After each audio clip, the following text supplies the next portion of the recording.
This is Hannibal with a daily wrestling news update as well as a review of the Paul Heyman attack segment on SmackDown that took place tonight from Madison Square Garden, where they appeared to have a very good crowd.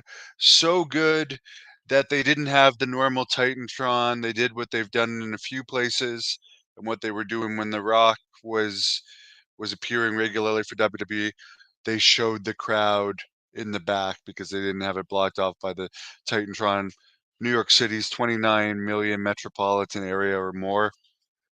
So it's good to see that they had a full house for that and a stacked card. There was rumors that The Rock was going to be part of this show because he was seen in the New York City area on Friday, which I'm sure is going to help it get a really good rating. However, didn't appear that they had The Rock on. I did watch most of the highlights and the segment where they beat up Paul Heyman. It seemed like a good show overall to me from watching the highlights.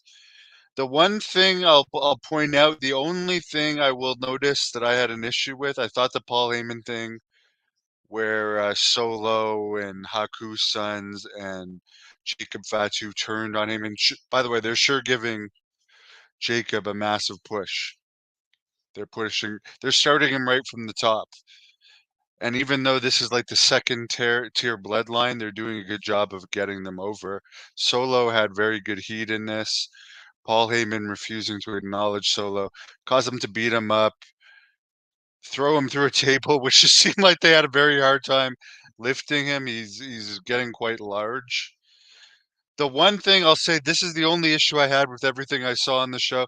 There was a segment earlier on in the show I saw highlights of when Cody, Randy Orton, Kevin Owens were kicked out of the building by a group of police officers. And when Paul Heyman was put through the table, you had paramedics, you had all these people trying to break it up, you had an ambulance there and everything. So what I want to know is where were the police officers and ambulance when it looked like people were killed during that Wyatt segment a couple weeks ago on Raw?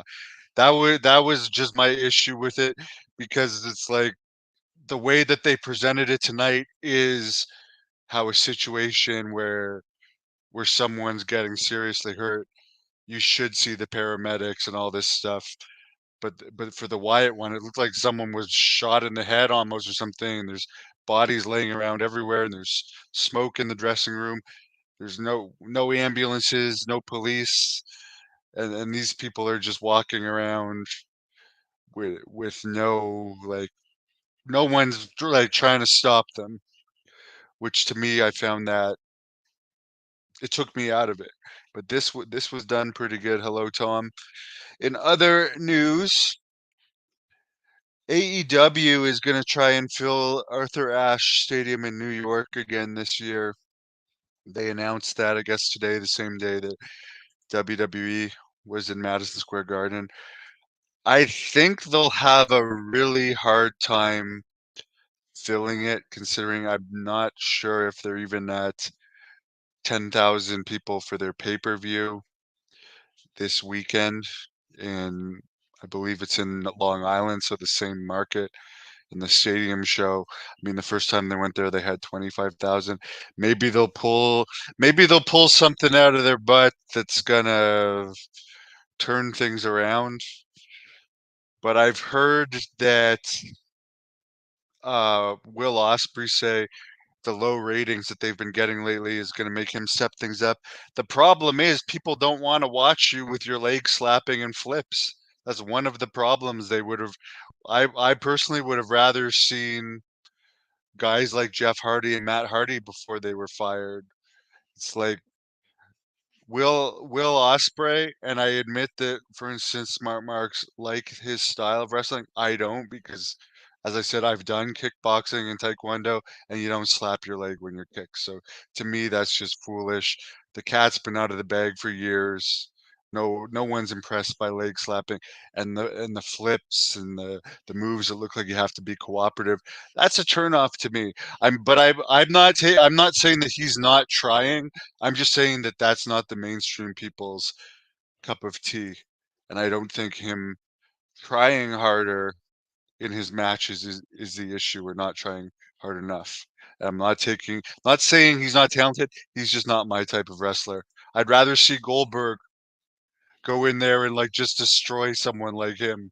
That would get a huge pop for fans like me that like that, like the monsters and the characters in wrestling, the larger than life characters. To me, that's what it needs more. But WWE is doing a better job of getting characters over, as we see with Jacob Fatu already pretty over. Less leg slapping, 100%. Glad you agree with me on that. By the way, WWE's show at Sumo Hall in Tokyo is sold out. There hasn't been a Japanese show sold out at Tokyo Hall or Sumo Hall in Tokyo for a while. Like the other thing is Vince Russo and I, which by the way, if you haven't seen it, I did an interview on Friday with Vince Russo talking WCW, who killed WCW, and a lot more. And like one of the things we talked about is the Japanese wrestling business is dead right now. Rene Dupree and I even talked about this recently. He's very familiar with that scene and very connected in that scene. Just like, why would people in a scene that's dead draw in North America when I would say 95% of more North like American and Canadian fans don't care about Japanese wrestling. They just don't. Especially nowadays. It's not the Bruiser Brody and Stan Hansen and Funk days and Sheik and Abdullah the Butcher and Giant Baba. That stuff was a lot better in my opinion. And I'll even admit that, not liking Abdullah Butcher, his era was a lot better. They even had Hogan for a while. There was 3 NXT wrestlers at the TNA tapings tonight. Every time he says, "Bro, you have to do a shot," I'm getting back into shape. I'm wrestling tonight. It's actually tonight. I will be wrestling in Napanee, Ontario. So I guess I should get packed for it, shouldn't I? So I'm gonna get to that, and we are gonna be live streaming it tomorrow. It's gonna be 2 separate live streams. One at 7 for the first part of the show, and one around 9:15 for the second part. Goldberg should spear at least 80% of their roster. And Vince Russo is a nice guy. Like he's really a nice guy that is compassionate overall with talent, where a lot of wrestling business people are very business, but he even said like they need to cut 50% of their roster. There's too many people to get new people over. And one guy that they have tried to get over really hard is Will Ospreay, but Okada, Will Ospreay, and Mercedes Moné, since they've arrived, ratings have only gone down. So they weren't ratings increasers they would have been better off just trying to get more people over that they already had on their roster rather than increasing the budget. But that's not my problem. I just talk about it because that's one of my jobs. And I hope to get back in the wrestling business more and more as I continue recovering from the injury that I had. But you're going to see a pretty good fight tomorrow. I can guarantee that. I don't even know the name of yeah, okay, here's the other thing, Colton. I have to say this, and it annoys the hell out of me. It's one of the reasons AEW gives me a headache. They have Ric Flair under contract. He's still listed as an ambassador. He could be with somebody getting them over. We've seen anyone that saw my little Ric Flair video knows I could do a pretty good Ric Flair impression. Throw Ric Flair with me and put us in there. That would be pretty damn crazy, but that will never happen. They don't care. As Chris says, they don't sign talent that will bring mainstream fans, sadly. If they sign Shane McMahon, he'll bring some, that's for sure, but he's not a long-term solution to the problem, but he would definitely be a short-term solution to the issues. And also, when you advertise people, when you come to towns, actually have them show up because they do this constantly.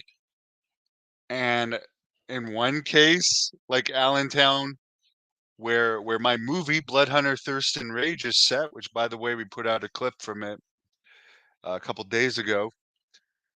They only had one person that was on the poster, Malachi Black, on the actual card, which is pretty sad considering their here's the poster, I still have it on there. Only Malachi Black actually showed up to this event.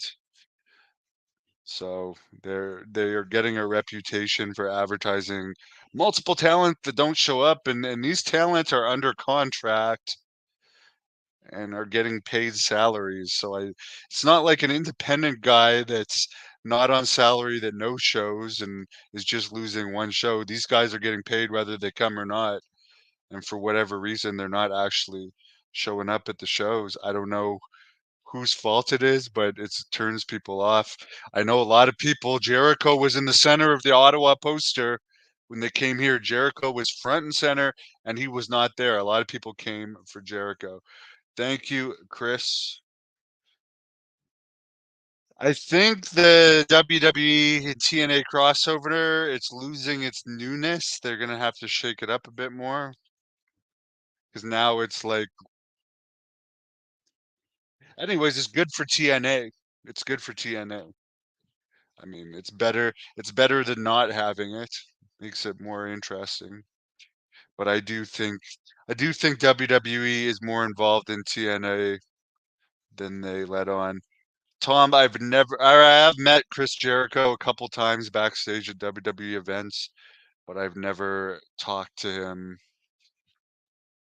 uh, really more than shaking his hand and saying hello. I respect him.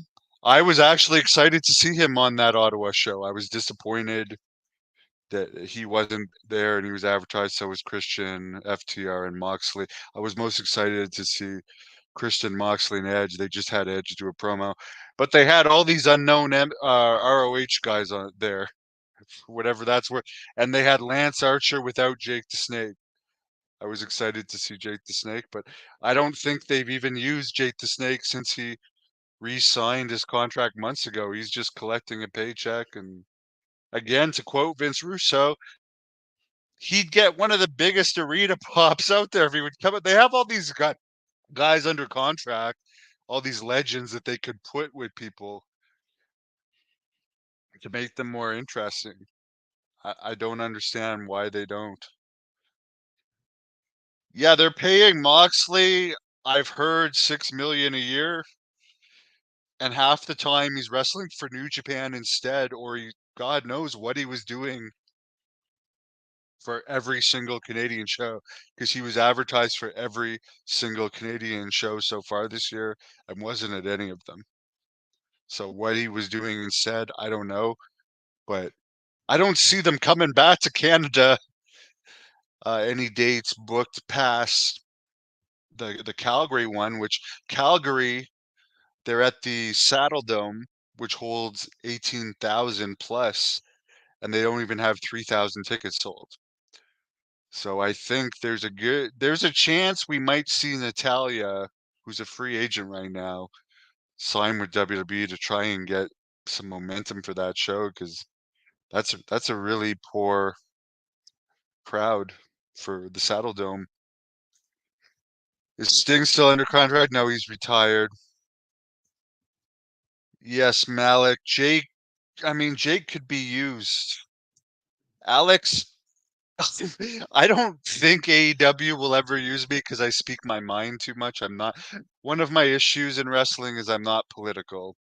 And I think one of my friends, Rene Dupree, he's also not. He's extremely talented as well. But as I said, am I more known in wrestling than like 75% of their roster? I honestly am. I would put myself to the top brawlers in wrestling. Honestly, I am. I can brawl with the best of them, and I've been in real brawls, probably more real brawls than almost anyone in wrestling. But for whatever reason, I'm not a politically correct guy. But Anyways, I don't want to get off topic. I will be wrestling tomorrow night for Great North Wrestling on August 31st, teaming with the Warlord, managed by Katie Lee Burchill. So looking forward to that one too. Have a great night. Thanks for all your comments.